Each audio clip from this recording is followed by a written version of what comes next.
Hi everyone, and welcome back to Be Positive Mama. It is Imogen. I hope you enjoyed last week's vlog and are looking forward. Today we're going to be talking a little bit about weight gain during pregnancy and weight loss postpartum. But it doesn't have to just be for postpartum. It can be for everybody. Everything I talk about today will be relevant to anybody who's trying to lose a little bit of weight.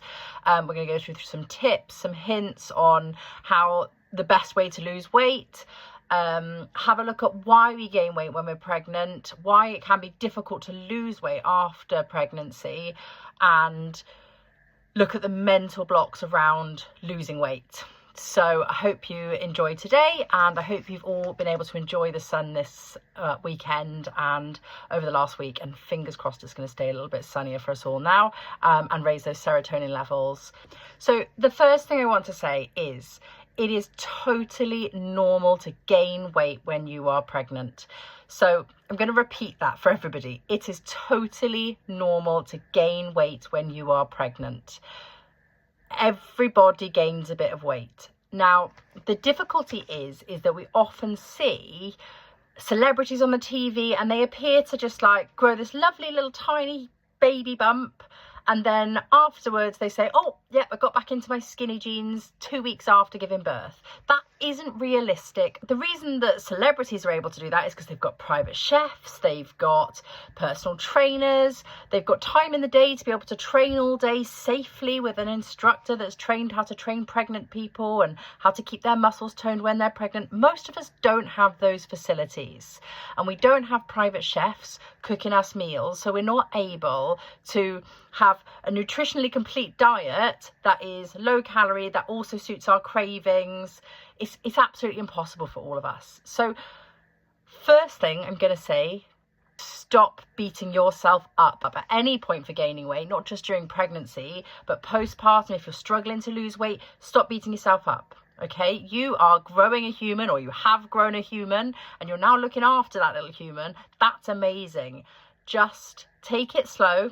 And we'll do some tips and hints now on how you can lose weight in a sustainable and safe way once you are in the proper mental space to do that. So why do we gain weight when we are pregnant? There's a few different reasons for that. Now, the first reason is because we get a big increase in the amount of progesterone produced. Now, that can lead to an increased appetite. So we're feeling more hungry all the time. So we're probably eating more unless we've got mega super self-control, which most of us don't. And it causes us to store some fat. Okay. The other thing that's happening is we've got an increase in prolactin. So that is the hormone that produces our milk. That causes, again, us to store our fat. And it causes us to increase the amount of fat we're storing. So we're going to gain weight even if we don't appear to be eating that much more than we normally would. The other thing is we've got an increase in estrogen, and that can change our taste. So we're more likely to want fatty foods that aren't necessarily quite as good for us, as healthy for us. There's a few things going against us in pregnancy that causes us to gain weight. Now, that weight gain is perfectly normal and it's absolutely fine. Okay, you will get back to the size you want to get back to. Just need to be really patient with yourself and kind to yourself. So that's why you might gain weight during pregnancy. Plus, you are growing a little human, so you're exerting more energy day to day. Just walking up the stairs is more energy because you're literally carrying more weight anyway. So you're exerting more energy, so you're going to be more hungry. You're going to want to be craving sort of fatty foods that aren't necessarily conducive to losing weight. So we are sort of on a slippery slope to start with in pregnancy. Now, that's not to say that you have to gain weight when you're pregnant. That's not what I'm saying at all. And definitely we should try and look after ourselves as best. And we know what those healthy food choices are. So just go easy on yourself when you're pregnant. It is okay to gain a bit of weight. I think I gained about 4 stone when I was pregnant. And I was super, super tough on myself. I was so angry at myself for having allowed that level of weight gain. I hated looking in the mirror. I wouldn't have pictures taken. I literally, so few pictures of me and my baby boy because I just didn't want any pictures of me. I just hated them. I didn't do anything wrong in gaining a bit of weight. And I've lost most of that weight now. It's taken me about a year to get to where I am now, where I'm feeling a bit more myself, and I feel like I can look at myself in the mirror and be happy with the picture that I see. So unfortunately, after pregnancy, it doesn't get a lot easier for us. So that's the other thing we've got to bear in mind, is these people that say that they got back into their skinny jeans 2 weeks later, that is totally unrealistic for the majority of us. Now, there are some really, really lucky people out there that will just fit back into their skinny jeans because they've got a great metabolism, because they've got a personal trainer, because they've got a nutritionist, because they've got a personal chef. There's loads of different reasons why people might just be able to fit back into their skinny jeans straight after giving birth. But for the majority of us, that isn't the case. And there's a few reasons for that. So progesterone and estrogen caused us to gain weight during pregnancy. Now those levels are going to drop rapidly, and that massive drop also causes us to gain weight, which is really, really unfair. So we've given birth and we think, great, I'm going to fit back in my skinny jeans, and then all of a sudden these hormones drop and we gain weight and we store fat. Plus, especially if we're breastfeeding, we're going to be storing fat because we're going to be producing lots of prolactin, producing lots of milk, which is great, but that does cause us to store fat. So this sort of myth around, oh, if you're breastfeeding, it will just drop off you, that isn't always the case. So please don't think you're failing if you're breastfeeding, thinking, why am I not losing weight? It's because that prolactin is causing you to store fat. That is not a long-term effect, and it will stop. It's a short-term effect. So keep breastfeeding. Don't stop breastfeeding because you think, oh, that's the reason I've not lost any weight. It's not the case. Just keep going and you will be able to lose weight using these tips, simple tips I'm going to give you today. Now, I think it's so important to say the weight loss journey postpartum must come from a place of love, not self-hate. So I want to change this mental attitude of, I can't stand what I see in the mirror, I'm fat, I've gained so much weight in pregnancy, I'm so disappointed in myself, and I want us to change and go, I grew a little human, that's amazing. Now it's time to look after myself. Now it's time to focus on me and focus on my weight loss journey so I can live a healthier life and be happier looking after my child. That is the mindset that we need going into this, not self-hate. Because if you come from a place of self-hate, it's going to make it a lot harder to lose the weight. That positive mental attitude is going to make a huge difference when it comes to losing weight. So personally, I think when it really hit me was that suddenly not all of this weight was just going to disappear, was about like 3 or 4 days after I'd given birth. And I was like, oh my gosh, this is not just baby bump, this is fat. I've put on lots of weight. And I remember being in the hospital bathroom, looking in the full length mirror in there thinking, oh my gosh, I have got a mountain to climb. And it has been a mountain, but I have so enjoyed the journey of weight loss, and you can too, okay? And I'm going to tell you now, losing weight is simple. It is not easy, but it is simple. And I am going to help you to simplify the weight loss journey and help you to lose weight. I want you to pick 3 things that you are proud of yourself for. So whether that is, I only had 1 donut instead of the pack. That's amazing. That is so good. There was a stage where I would have eaten 4 donuts in a row and I wouldn't have thought anything of it. 3 things that we're proud of. I went for a walk today. I only had 1 donut and I chose to have a healthy lunch instead of pop into McDonald's. Those 3 things, really simple things that you probably never praise yourself for. You'd probably only focus on that donut and think, I can't believe I ate that donut. I can't believe I let myself have that donut.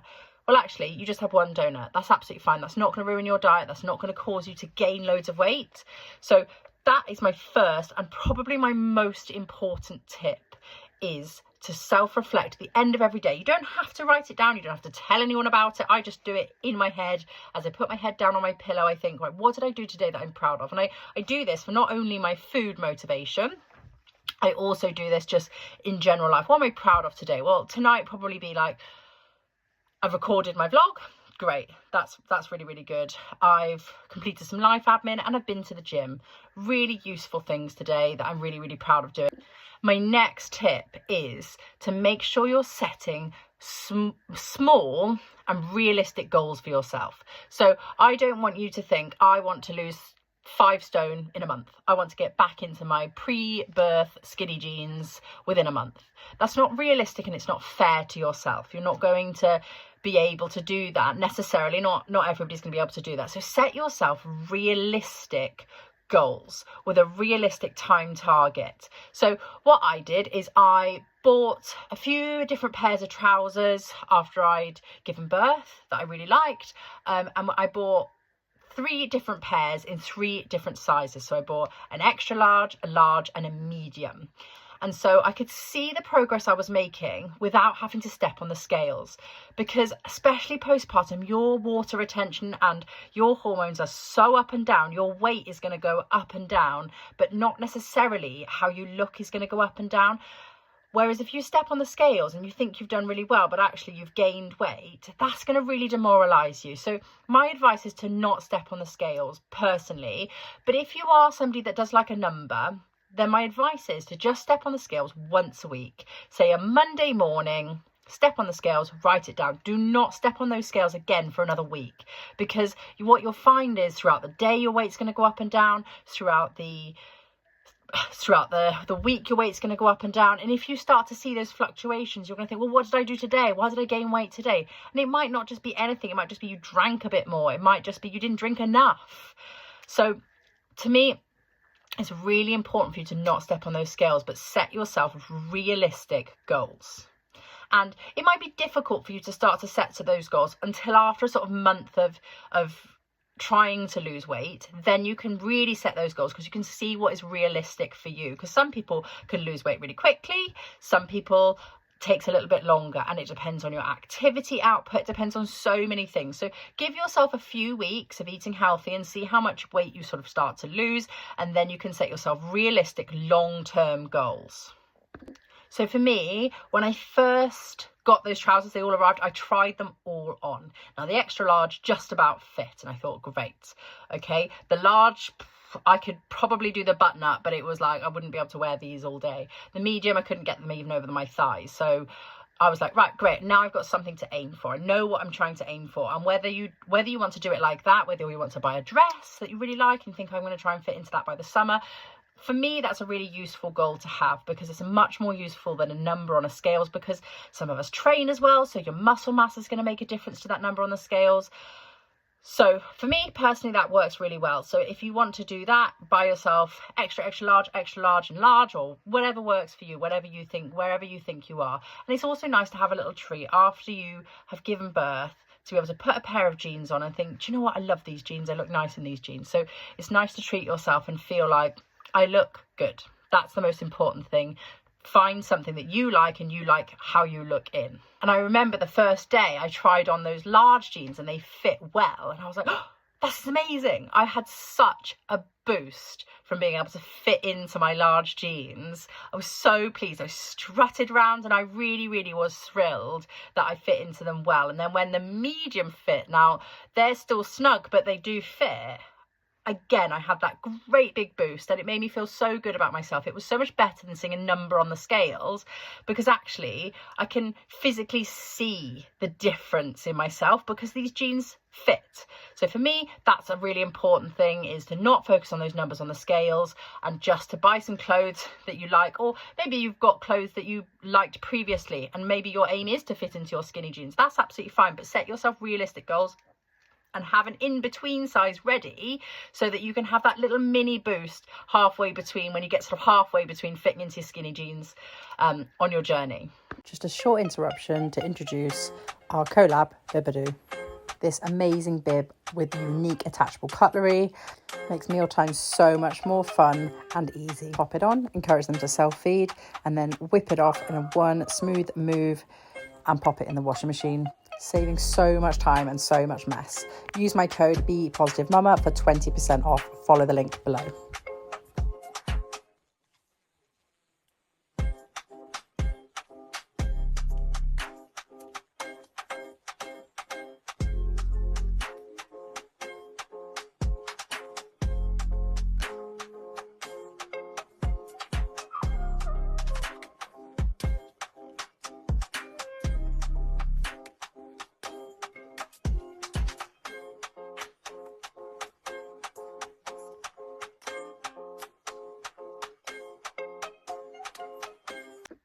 Now, the next thing for me, this really worked. So before I got married, I lost about 6 stone. And this was the thing that really, really worked for me. And it was rating my hunger. So on my fridge, I had a lovely poster. I wish I still had it to show you, but I can describe it. And I rated my hunger between 1 and 4. So 1 was I was too full. I'd eaten way too much and actually I was uncomfortably full. And I'm sure we all know that feeling after Chinese or whatever, where you think, oh, I really have eaten way too much and I am not comfortable. Now, that would have been a 1. A 2 would have been I'm nicely satisfied. I've had a meal and I feel full, but I'm not overly full. 3 is, do you know what? I could do with a snack, but I'm not absolutely starving. And 4 is I need to have a meal. I'm so hungry that I feel a bit like shaky and I really, really need to eat a meal. Don't do a snack at that point. Have a meal. So 3 can be a bit of a tricky one, because if you're anything like me, I crave food a lot. So sometimes I don't know if I'm hungry or if I'm actually just craving food and I just think I want food, which sounds so silly for some people, but I'm sure a lot of you can relate. I hope a lot of you can relate. That sometimes I'm like, am I hungry, or am I just going to the fridge because I'm a bit bored and I think I want food? Now, the way to tell if you're actually hungry is, if all that was in your fridge was some cooked vegetables, would you eat them? That's the way to test. And if you think, yeah, I'd probably have a carrot, I'd probably have a boiled carrot, I'd probably have, you know, your favourite veggies, then you're probably just a bit hungry. Have yourself a little snack. If you would eat a bowl of Brussels sprouts, it means you're hungry enough to have a meal. So don't have a snack, because otherwise you'll just end up snacking loads. Go and have an actual full meal. It doesn't have to be huge, but just so you feel satiated, you feel happy, you feel like you've had something to eat. That is my advice. Do the Brussels sprouts test. So I wrote that on my fridge. So 4, overly full, I've eaten too much. And it's so important to know these cues within yourself, because before I thought about it, I'd never really learned to know when I was full. So I would keep eating and eating. If it was on my plate, it was going in my mouth, I was going to eat it. And now I look at my son and I think, well, he doesn't carry on eating. Once he's full, and he pushes the plate away. So I've really taken that on board. And now I think each mouthful, I try and think actively, am I full? Was that enough? Was that enough food? And if it is, that's great. What I tend to do then is I either put a tissue or something over the top, or I take it straight and put it in the dishwasher as soon as I think I'm full. Because if I leave that plate next to me, I will just keep picking. And if I'm at a restaurant, this is my top tip for a restaurant, I put my napkin over the top so I can no longer see the food, because I can't see it, I'm not thinking about it, and that's fine, I won't eat it then. But if I can see it out the corner of my eye, I will just keep snacking. If the waiters aren't coming for sort of half an hour, I will end up eating that whole pizza when really all I needed was half a pizza. So being in tune with your hunger is so helpful, and I think it's a skill a lot of us don't necessarily have, because food's always available to us. So now we tend to eat out of habit, out of boredom, out of something to do, rather than actually needing nutrition. So this tip to be able to rate your hunger 1 to 4 is so useful for so many things. If you put that poster on your fridge, as you go to the fridge to open it up, you'll have that thought, well, actually, I think I'm a 3. If there was vegetables in there, would I eat a vegetable? Probably not. I'm not hungry then. I don't need food. I'm actually probably more likely a 2. So you can walk away then, have yourself a drink instead. Because sometimes your hunger will be because you're thirsty. And give it half an hour, 20 minutes, because actually 20 minutes will tell you if you're hungry. And do an activity. Don't just go and sit down on the sofa, because if you go and sit on the sofa, then all you'll be thinking about is food. You'll be thinking, I really fancy that biscuit. No, I think I am hungry. I'm sure I'm hungry. I'm definitely hungry. When actually you're probably not hungry. Probably you're just bored. So try and do yourself an activity, even if it's cleaning the bathrooms. Do something useful. Go and take the baby for a walk. Take the dog for a walk. Go down the park. Go and do something to take your mind off. If you are a 4, don't do that. Have something immediately. If you are, this is what I used to do. which is really toxic, is I used to not eat all day. And I would be like, oh great, I've made it to 3 o'clock and haven't eaten anything, that's great. But then by 3 o'clock I was so hungry, I was so unbelievably starving that I would eat and eat and eat and eat. Now, if you happen to have been really busy and you happen to have not eaten for a long period of the day, which happens to a lot of us, I don't advise it. I think it's really important to have set meal times. We'll go into that in a minute. But if you do happen to have not eaten for a long period of time, what you need to do is have something like a dairy milk bar in the fridge, but just have yourself 1 or 2 cubes, because what will happen then, that will shoot your blood sugar up, and it will stop you from feeling that immediate like shaky hunger feeling. It will just give you enough sugar to see you through while you're cooking a meal, rather than keep snacking. So that's my advice to you. If you do find you've got to the stage where you're so hungry, you just want to eat and eat and eat, have yourself a couple of cubes of dairy milk. That will shoot your blood sugars up. You're gonna have to give it 20 minutes of feeling like that, and then you'll find that the blood sugars just flatten out then, and you feel like you can concentrate enough on cooking yourself a meal then.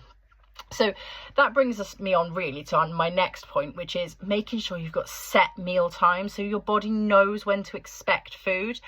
Now, some of you might quite like the idea of intermittent fasting. It's something I have done in the past. I don't currently do it because it doesn't fit well into my routine, and I end up feeling like I end up snacking when the baby's having his breakfast. Also, I tend to train in the mornings when my fasting would end, and I find that I can't train effectively on an empty stomach. So for me at the moment, intermittent fasting isn't working, but it can be a really good way of losing weight if you like that. There's loads of reasons why intermittent fasting works, but you must stick to that and not try and starve yourself all day, because that doesn't work. Starving yourself all day does not work, because your body will then, as soon as you do eat, is store all that food as fat, especially if you're breastfeeding. It's really important that you don't do that. So if you are intermittent fasting, I would advise sort of 15 hours of fasting personally. Wouldn't go too much longer than that, especially if you're breastfeeding. But I would say that if you're breastfeeding, I would steer clear of it until you're sort of like weaning off / not doing it anymore, and then you can go back if it fits into your sort of work routine. It always worked really well for me when I was in work, because I wouldn't eat then until break time, and then at break time I'd have my breakfast, and it fit quite well into my routine. So it just depends what your routine is, whether intermittent fasting will work for you. It certainly is a good way of sort of lowering that calorie intake, because you've got a big chunk of the day where you're not eating, which is great, but it doesn't work for everybody. So if it's not for you, that's absolutely fine. So the next thing I would advise is making sure that you're having lots of protein in your diet. Now, even if you're not somebody that trains a lot, protein will keep you satiated for a lot longer, so you'll feel fuller for longer, because it takes your stomach longer to break that protein down. So it will sit in your stomach for longer, so you'll feel full for longer.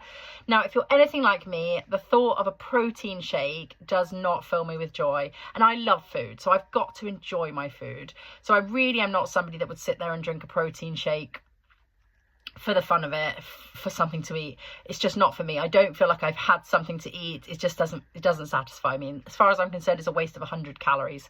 I just think I'd rather have a chocolate bar, to be quite honest. So you don't have to have protein shakes. That's not what I'm saying with high protein. But if you can factor in some high protein into your lunch and into your breakfast. So I put a scoop of protein into my porridge in the morning, so that my porridge will keep me fuller for longer, so it fills me up until lunchtime. Then lunchtime I tend to have like a high protein bagel, or I will have something high in chicken, or to be honest, I really like the Aldi protein meals. I really like tikka masala. I feel like I've really had something fulfilling for lunch, and because it's high in protein, that really does fill me up for the rest of the day. So that's my next tip, is have lots of protein in your diet, because it will keep you fuller for much longer, so you shouldn't be feeling quite so hungry for most of the day.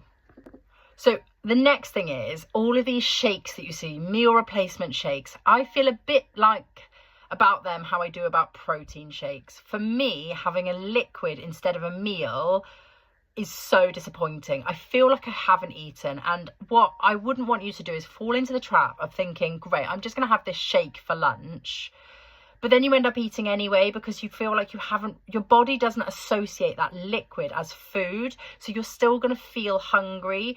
So while they might work for some people, I would say that they're not mentally, they're very, very hard to diet on because they just don't fill you up like food would, like that physical act of chewing makes your body realize that you're eating, that you've had some food, and it's going to make you feel fuller for longer. Whereas a shake's going to go through you very quickly, and you're going to feel quite hungry quite quickly after a shake. So my advice is steer clear of the diet shakes. Just meal prep and meal plan what you're going to have for the day so you can be full for the whole day and you don't end up having an unhealthy snack. You end up knowing what you're going to have for the day.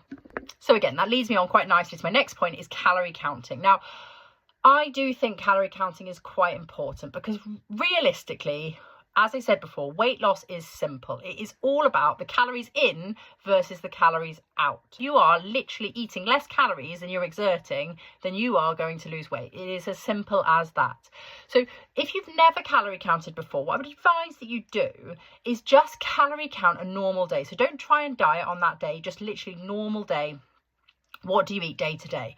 And you can roughly see then what you're having. If you're having around 2,000 calories, you probably find you're gaining weight. If you're having less than 2,000 calories, hopefully you should be losing weight slightly. If you are eating less than 2,000 calories and you're still gaining weight, it might be because you're little, it might be because you're not doing enough exercise. So you just need to find what is the right position for you. So for me, I was when I lost my weight initially postpartum as a breastfeeding mum, and I would say I was exercising quite intensely for at least an hour a day. I was eating 2,000 calories and losing weight. I was losing probably about 1 kilo every couple of weeks, so quite a consistent weight of loss and at a healthy rate. So if you are somebody that doesn't exercise that much, you're going to probably need to eat less than 2,000 calories, but it really does depend on your weight and your size. I will link a website below where you can pop in your biometrics, your height and your current weight and your exercise level, and it will tell you roughly how many calories that you need to eat. Now, please be careful with this. If you are breastfeeding, you need to consume more calories because you can be burning up to 500 calories a day breastfeeding. So please be careful. You don't want to lose weight too rapidly. You don't want to decrease your flow. I also implore you, if you are breastfeeding, please do not try and lose weight for the first 6 weeks after giving birth. I know as tough as it can be, because your flow is still being established, and it's really important that you get that flow in. And the most important thing in that first 6 weeks is you looking after yourself and being kind to yourself and looking after that newborn baby. So for the first 6 weeks, please don't try and be losing weight. Just settle into motherhood, and then you have got the rest of your life to lose weight. You've got the rest of your life to look great and have a bikini body. For those 6 weeks, it doesn't matter. Okay, you are full of love for that little one, and you do not need to lose weight for those first 6 weeks. So back to calorie counting, what I would say is, for me, MyFitnessPal works really well. You don't need to pay for the MyFitnessPal. You can just use the free version, but if you want to pay for it, that's great too. I just find it's a really easy way to just roughly track my calories. It also is great for meal planning, and this can be really good as well when you are sort of out of routine as a mum. Obviously you have had probably 10 years maybe of being in work, so you're used to that routine. All of a sudden you're now at home all day. So MyFitnessPal comes into its own here because you can plan your days ahead. So that's what I would advise, is plan your meals ahead. Know what you're going to eat for the next day. So I would probably sit there in the evening, maybe while you're breastfeeding in the evening, plan what you're going to have for the next day and put it all into MyFitnessPal. So then you know exactly, what you're expecting to eat, and you know where you can have yourself a treat and where you can cut back a little bit. So the next thing is having a healthy attitude towards food. Now, this is so important, not just for you, but for your baby as well. You want your little child to have a really healthy attitude to food and know that food isn't this evil thing that makes you gain weight. Food is there to give us nourishment. It's there to keep us healthy. It's there to give us energy. It's there to help us grow. Food is amazing. and you should enjoy your food. So if you're like me and you absolutely love a donut, please don't diet by stopping having donuts, because that will just make you sad. What you need to do is you don't want to have a donut every single day, but when you really fancy a donut, have a donut.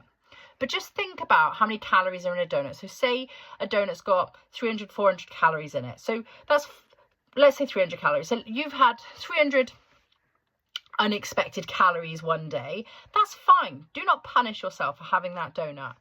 What you need to do is, right, well, what can I do now to make sure that I still don't go over my calories for the day? Now, what you can do is just have a smaller portion for dinner.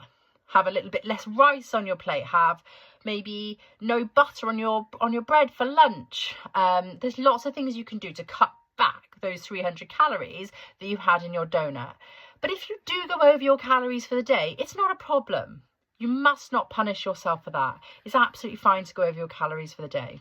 What is important to do is to know that weight loss doesn't happen in a day. It happens over a long period of time. So if you've had maybe 2,100 calories one day, then that's fine. Another day in the week, you can have 1,900 calories, and that will even out over time. It will even out and you will lose weight. So please don't punish yourself if you fancy a treat. If you're going out for a meal with friends, don't sit there and think, oh my gosh, I can't eat any of this because that goes over my 2,000 calories today. That's fine. If you have 2,500 calories, just cut yourself down 100 calories on another few days, another 5 days. Quick maths there. Okay, so that's really important to know.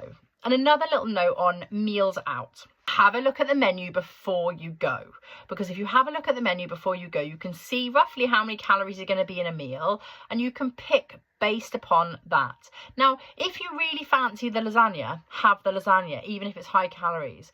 Just enjoy it. If you're going out for food, you must still enjoy food, because if you've gained weight, the chances are it's because you enjoy food. There is no crime in that. There is absolutely no crime in you having gained weight. There's no crime in enjoying food.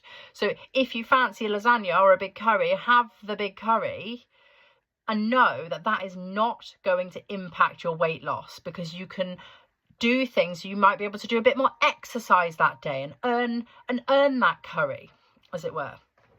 You might be able to cut back on a snack another day. You might be able to just lower your portion. You might be able to just have half a portion of that curry, but do still eat the foods that you absolutely love, because you don't want your child to see you depriving yourself of the things you enjoy, because that teaches them it's a really unhealthy thing, that eating food that you enjoy is a bad thing. And you don't want them to think that, because it's not a bad thing to eat the foods you enjoy. It is important to eat them in moderation and have a healthy diet, but you mustn't punish yourself for having a treat now and then. So some little tiny tips now. So little tiny tips are, you can, and now you've got a baby, you've got small bowls and small cutlery. This is such a useful little tip, is to eat your food in small bowls, because your brain will see, oh, that bowl is full of food, and it will think it's eating more. And that sounds so silly, but it's so true. So eat your food in your baby bowls, because your body will think that you've had more food, even if it's slightly less food, because it sees a full bowl. And the next thing is, use your little baby cutlery, because you'll eat slower, and you'll be able to then think back to that scale and realize when you're hungry, I'm now at a 3. I'm gonna put that plate away straight away as soon as I feel that full feeling, and know that that food will always be there. Food isn't going to disappear. If you don't finish that meal today, you can have another curry next week. So you don't need to think, oh my gosh, I've got to finish this curry because it's so delicious and I'm on a diet now and I'm never going to be able to curry again. No, you can have curry as often as you like, but you just need to eat it in moderation. You just need to not have a huge portion, just have a small portion. I find that what has been really useful for me as well is to have meal prep food. So whether you want to prep your own food, or if you want to do something like Gusto, which we absolutely love in this house, we use Gusto all the time. Because I find that the portions that you get make you really aware of how big a portion should be. So you can see how many calories you're having. Just bear in mind, they don't take into account any oil or butter that you put in. So you might need to add that on at the end. It's the same with like the Aldi high protein meals. Again, I know exactly how many calories I'm having and I know they're high protein, so I'm going to be satisfied for longer.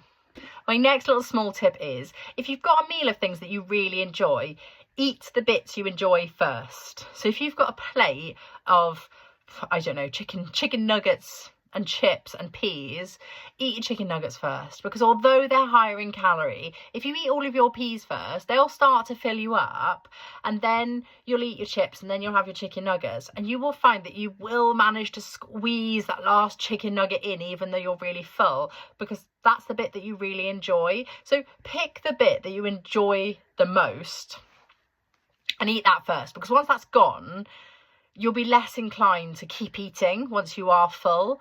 Not that I'm advising chicken nuggets and chips. It's not a particularly balanced meal, but again, if that's what you really fancy and you're treating yourself, absolutely, there's nothing wrong in that. Really is about calories in versus calories out. So on the calories out, obviously, the more exercise you do, the more food you will be able to eat. So I train every day, and honestly, I love training, but I also love food. So part of the reason I train is because I really enjoy food, but part of the reason I train is to enjoy the exercise as well. So find an exercise that you enjoy. I genuinely think there is a sport for everybody out there. Again, please be careful when you are just after postpartum. Those first 6 weeks, take it easy, but after that, please go and find whatever sport it is you love. So for me, CrossFit, I absolutely love it. Your social side of it, so you get your oxytocin, you're getting your endorphin hits because you are having an intense exercise. You've got little goals every single day. So I think that's really key, and why I really like any sort of weightlifting is really good as well, because not only will you stop focusing on your weight and start to look at the weight that you're lifting, and that will become your target instead. I think that weightlifting is fantastic for that. And CrossFit is fantastic for that, because you'll have goals of, I want to be able to do a pull-up, I want to be able to do a handstand press up, I want to be able to deadlift 100 kilos, or whatever it is that is your target. So you stop looking at your body image and you start to look at, what can my body do? And I think that is a really, really key part of losing weight, is to stop focusing on losing weight and start focusing on doing an exercise that you really enjoy. Now, it doesn't have to be weightlifting or CrossFit. Those are just what I particularly enjoy. It could be join a local netball team, join a local rounders team. It could be going for a walk with your friends, joining the local rugby team. There's so many different sports out there for so many different people. I genuinely think there is a sport out there for everybody, and that everybody can get the exercise that they need and really, really enjoy it. So if you're forcing yourself to go to the gym, go and find another gym, because you shouldn't be forcing yourself to go to the gym. You should be able to enjoy it. So otherwise you're not going to be able to maintain it. And that's the same with dieting. If you are hating your diet, you are not going to maintain it for the rest of your life. In order to maintain a weight, you have to find a sustainable way of living, which is why, again, I think that keto, those sorts of diets are just, they might be all right to lose the weight, but as soon as you stop doing keto, you're going to gain weight again. So all these fad diets don't work, because you have to find a lifestyle that you can maintain. And just lowering your calories and finding a few things that you can cut out. So for instance, having skimmed milk instead of full fat milk, having a low calorie butter and not putting butter on your sandwiches. Simple things like that will just lower your calorie intake just a little bit. And it's why using MyFitnessPal is really handy, because you can see where those extra calories are and be able to cut them out a little bit. Drinks do have calories, so it's important that when you are logging on MyFitnessPal, you are including any drinks, any spices, anything, any sugars in your tea. All of those things will have calories. And I used to not even think about that. I used to have a coffee and not think about how many calories are in a coffee. But in a Starbucks coffee, you're potentially looking at 300, 400 calories in one drink. That's a lot. That's nearly a quarter of your daily allowance of calories that you've just drunk. And you're not going to be satisfied because you've just drunk it. So it's just going to go straight through you. It's not going to sit in your stomach and make you feel full. So it's all of those things that you need to think about. To summarize, the things that you need to do, the first thing I want all of us to do is to be kind to ourselves, not punish ourselves when we've had a treat. You just think every single night of 3 things you're proud of yourself for. So you're proud of yourself for doing some exercise, going for a walk, going to a gym class, going and joining a netball club. You are proud of yourself for having a nice nutritious lunch instead of having a McDonald's. Okay, you're proud of yourself for driving past Greg's and not having a normal sausage roll. You're proud of yourself for driving past Starbucks and not having a big coffee. Or you've had a skinny coffee instead and you've asked for sugar-free caramel. Great. Any of those things are really, really good. So reflect at the end of each day and be kind to yourself. You have grown a human and you should be so proud of what your body has achieved. The hormones have been against you, but now it's time to look after yourself, and you can do it. You can lose weight. Loads of people have done it. You can do it too. Have realistic goals and don't just stick to standing on the scales. Buy yourself few trousers, each in a size that fits now, the next size down and the next size down. The next thing on your fridge, rate your hunger chart. Number 5 is to enjoy your food. You mustn't cut out the things that you love because you'll never be able to maintain it for the rest of your life. You need to be able to maintain enjoying your food. So treat yourself every now and then, but just think of how many calories are in that food. And then over the next week, just counteract those little treats that you have had. Calorie count. Just be aware of how many calories you're having a day. You do not have to calorie count for the rest of your life, but just having an awareness of how many calories are in different types of food can be so useful to us. And I find that calorie counting and planning my meals ahead for the next few weeks, for the next couple of days, really helps me to lose that weight, the excess weight that I don't want. And focus on progress, not perfection. If you go and have a meal out with your friends and you really enjoy it and you have a starter, a main and a dessert, that's absolutely fine. One day, one meal is not going to cause you to gain loads of weight. So as long as 90% of the time you're having a really healthy diet, you'll be absolutely fine. My last point is find an exercise that you really enjoy. If you are forcing yourself to do exercise because you know I have to do exercise, it's not the exercise for you. Go and find a class that you really enjoy. Hope that has simplified losing weight for you. It really is simple. It is just about how many calories you're eating versus how many calories you are spending, essentially, how many calories you are burning. That's all that losing weight is. So it isn't easy and there are going to be ups and downs, but that's why it's important not to focus on the number on the scale. But the most important message I want you to take away from today is please be kind to yourself. We're going to discuss maintaining your relationship with your partner next week. Have a really, really great week. I hope everybody gets a bit of sun this week and gets those serotonin levels boosting. See you on Friday. We're going to discuss maintaining your relationship with your partner next week. Have a really, really great week. I hope everybody gets a bit of sun this week and gets those serotonin levels boosting. See you on Friday.